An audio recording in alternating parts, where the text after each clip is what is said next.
Écoutez Sirot Relaki traite première sira sur Béalotra.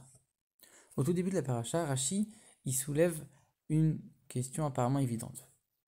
La fin de la paracha de la semaine dernière, parachat Nasso, elle se termine avec l'offrande des 12 princes des tribus. Et notre paracha, elle commence avec la mission que Aaron il avait d'allumer la menorah dans le temple. Quel rapport entre les deux? Pourquoi on superpose ces deux parachiotes l'une avec l'autre? A priori, il y a plein d'endroits dans le Midrash, etc., où on explique le sens de pourquoi on a mis tel paracha avec tel paracha, etc. Rashi, il ne s'attarde pas sur ça.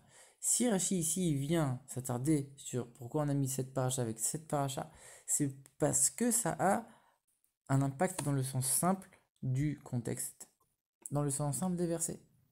En effet, ici, c'est quoi qui pose problème? Comme on le sait, le temple dans le désert, le Mishkan, il a été inauguré le premier jour du mois de Nissan, Rosh Chodesh Nissan. Mais ce jour-là, c'était le 8e jour d'une série de 8 jours pendant lesquels Moshe il a monté et démonté le Mishkan plusieurs fois. À partir du 8e jour, donc le dernier jour, c'était le premier jour du mois de Nissan, là on a commencé à vraiment proprement parler inaugurer le temple et il y a eu les 12 jours d'offrande des princes de tribu. Donc Aaron, il a commencé à allumer la menorah le premier jour du mois de Nissan. Et donc, forcément qu'il en a reçu l'ordre avant. Donc ici, on nous parle de l'offrande des Nessim, de l'offrande des princes de tribu. Et une fois qu'on a terminé les 12, on vient de se dire, voilà l'ordre que Aaron y reçoit d'allumer la menorah. Mais a priori, c'est pas du tout dans le même ordre chronologique. On sait que la Torah ne respecte pas forcément l'ordre chronologique, mais en général, c'est toujours pour une raison précise. Ici, on essaie de comprendre pourquoi on a inversé cet ordre. Et donc, qu'est-ce que Rashi explique? Rashi dit tout de suite, en vérité, quand Aaron il a vu tous ces princes de tribu apporter les offrandes pour inaugurer le Mishkan, il s'est dit pourquoi moi, j'ai pas ma part dans cette inauguration. Il a eu un peu un certain regret de ne pas avoir participé à cette inauguration. Et à ce moment-là, Dieu lui a répondu, je jure sur ta vie que ta mission est plus grande que la leur, parce que toi, tu allumes et tu prépares les bougies, les lumières de la menorah. Alors forcément, le rabbi sur ce Rashi note plusieurs questions.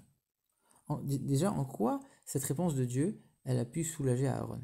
Il lui dit ta mission elle est plus grande, mais il lui explique pas pourquoi. En quoi ça va le consoler? En plus de ça, il lui dit des choses qui sont évidentes que Aaron il sait déjà. Encore une fois, en quoi ça peut le consoler? Il le savait déjà tout ça.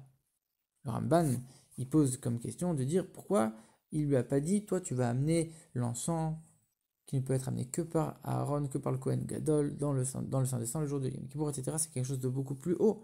A priori, pourquoi il ne parle pas de l'encens, il parle que de la menorah? En plus de ça, Aaron aussi il a amené des sacrifices. Alors c'est vrai que pendant les 7 premiers jours, c'est Moshe qui a apporté des sacrifices, de manière exceptionnelle. Mais le 8e jour, Aaron aussi il a apporté des sacrifices. Et même si c'est Moshe qui a apporté les premiers sacrifices, c'était les sacrifices de Aaron.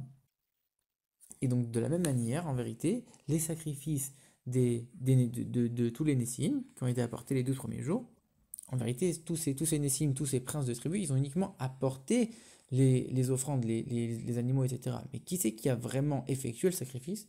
C'est Aaron et ses enfants. Donc, a priori, c'est évident que la mission d'Aaron est plus grande.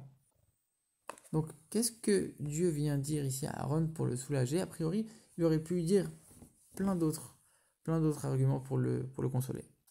Rabbi, maintenant, il pose des questions dans la formulation de Rashi. Pourquoi Rashi a besoin de dire que Dieu il jure à Aaron en disant je jure sur ta vie?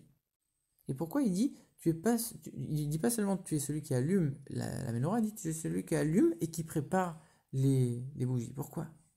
Dans les versets, on parle que d'allumer les lumières, on parle pas d'arranger, de nettoyer, de préparer les lumières. Et en plus de ça, il dit ça au présent. Tu es celui qui allume et qui prépare. Alors qu'au contraire, au moment de la fin des offrandes des Nessim, lui, il avait déjà allumé depuis longtemps. On aurait dû dire ça au passé, pas au présent.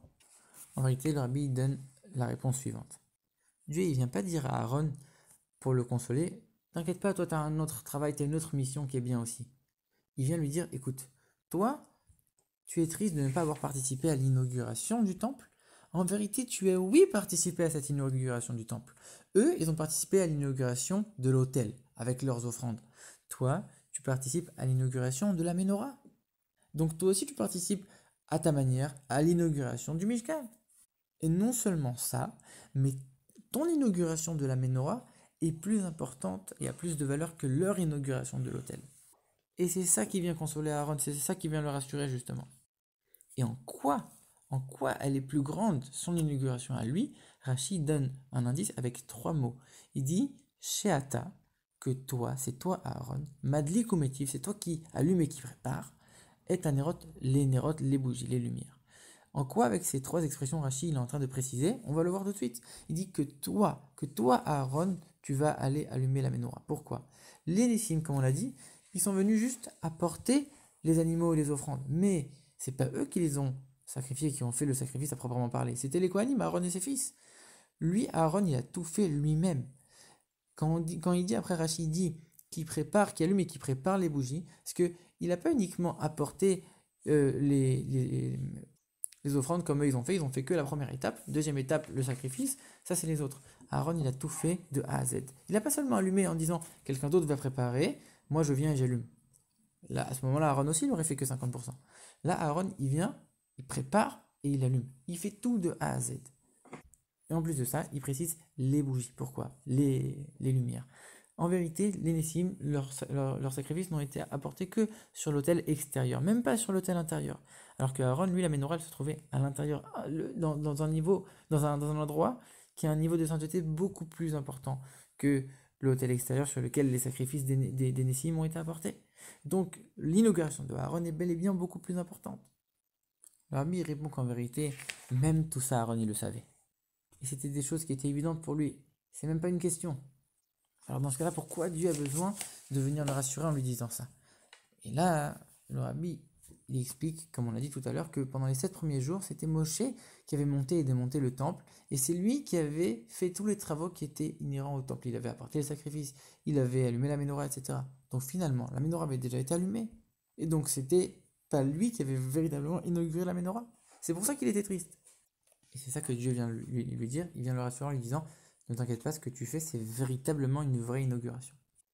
De la même manière que les Nessim, finalement, ils ont apporté 12 sacrifices, 12 jours différents.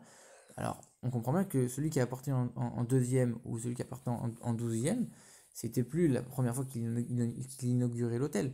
Et pourtant, on appelle ça quand même l'inauguration. Donc, on comprend bien pour Aaron que c'est la même chose. Même si Moshe a allumé avant, lui aussi, c'est l'inauguration. Et puis finalement, pendant ces 12 jours d'inauguration, c'est Aaron qui allumait à chaque fois la menorah. Donc bien sûr que c'était considéré comme l'ensemble de l'inauguration avec les autres. Mais Aaron, il avait des doutes. Parce que finalement, c'est Dieu lui-même qui avait demandé aux Nessim d'apporter chacun un jour différent. Et puis chaque jour, c'était quelqu'un de différent. Et c'est quelque chose qui n'a rien à voir, c'est un sacrifice, c'est offert à l'extérieur, etc. Donc il se disait, c'est quelque chose qui n'a rien à voir, un travail qui n'a rien à voir. Et en plus, c'est moi qui apporte, c'est moi qui viens allumer la menorah tous les jours. Comment ça peut être à chaque fois considéré comme une inauguration?